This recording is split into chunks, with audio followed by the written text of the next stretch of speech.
আলোচনায় বসার আগেই ইরানের পররাষ্ট্রমন্ত্রী যুক্তরাষ্ট্রকে নতুন হুঁশিয়ারি দিয়েছেন। তিনি বলেছেন, আমেরিকা তেহরানের প্রতিরক্ষামূলক ক্ষমতার ভয়াবহ প্রকৃতি সম্পর্কে বেশ ভালোভাবেই অবগত আছে। একই সাথে আত্মরক্ষার জন্য ইরানের পর্যাপ্ত প্রস্তুতি আছে বলেও জানিয়েছেন তিনি। আব্বাস আরাকচি বলেছেন, ওয়াশিংটনকে তেহরান বিশ্বাস করে না, তবে আসন্ন পরোক্ষ আলোচনায় তাদের পরীক্ষা করে দেখা হবে। আব্বাস আরাকচি বলেন, অন্তত আমেরিকানরা ভালো করে জানে যে ইরানের প্রতিরক্ষামূলক শক্তি কত দূর প্রসারিত হতে পারে। ইরানের পররাষ্ট্রমন্ত্রী স্পষ্ট করে বলেছেন, শান্তির প্রতি ইরানের প্রতিশ্রুতিকে দুর্বলতা ভাবা ভুল হবে।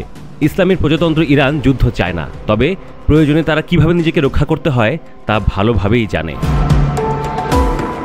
আরাকচি বলেছেন, আমরা যুক্তরাষ্ট্রের উদ্দেশ্য নিয়ে সন্দেহ করি এবং নিশ্চিত নই যে তাদের একটি সুষ্ঠু ও গুরুত্বপূর্ণ আলোচনার ইচ্ছা আছে, তবে আমরা তাদের পরীক্ষা করতে পারি।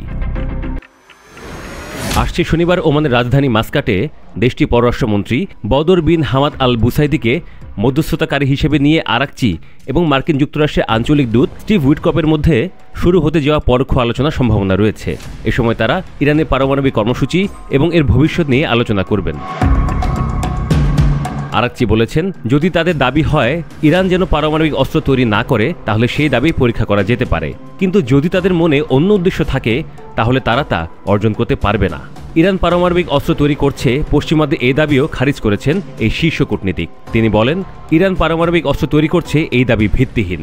আমরা আমাদের পারমাণবিক কর্মসূচির শান্তিপূর্ণ প্রকৃতিতে আত্মবিশ্বাসী এবং কূটনীতির মাধ্যমে যে কোনো উদ্বেগের সমাধান করতে প্রস্তুত। ইরানের পররাষ্ট্রমন্ত্রী তার এবং অন্যান্য ইরানি কর্মকর্তাদের আগের মন্তব্যগুলো পুনর্ব্যক্ত করেছেন। তিনি বলেছেন, যতক্ষণ পর্যন্ত ওয়াশিংটন তার শত্রুতাপূর্ণ অবস্থান ধরে রাখবে, ততক্ষণ পর্যন্ত দেশটির সাথে সরাসরি আলোচনার কোনো সম্ভাবনা নেই। তার মতে, সর্বাধিক চাপ এবং সামরিক হুমকির কাছে মাথা নোয়াবে না ইরান। আলোচনা হতে হবে সমতা, ন্যায্যতা এবং মর্যাদার ভিত্তিতে।